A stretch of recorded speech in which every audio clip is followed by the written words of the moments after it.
Proposed bill could lead to a major shakeup at Kentucky's largest historically black university. Alexis Matthews breaks down Senate Bill 185 and how the measure will impact Kentucky State University.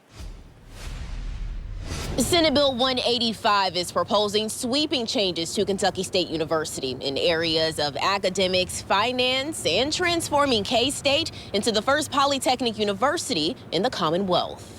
After years of financial challenges, crime on campus, and a revolving door of presidents, lawmakers believe Senate Bill 185 is Kentucky State University's saving grace. When we came here in January, I would have told you that if you asked what would have happened, the odds were we would have voted to close Kentucky State. The reform measure, while retaining the university's historic land grant status, would create a polytechnic model with STEM and hands-on programs that align with Kentucky's workforce needs. Liberal arts degrees would strictly be offered online, and KSU cannot offer no more than 10 total academic study areas in person. There will also be a cap of 1,000 in-person students with new GPA and ACT standards, and power for the president to cut tenured staff to support that student population.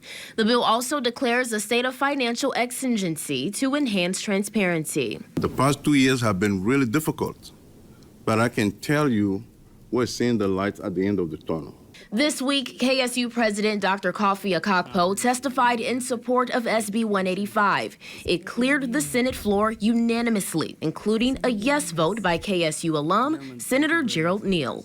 There is a ability now to have a new start and to go into a position where it can project itself into the future.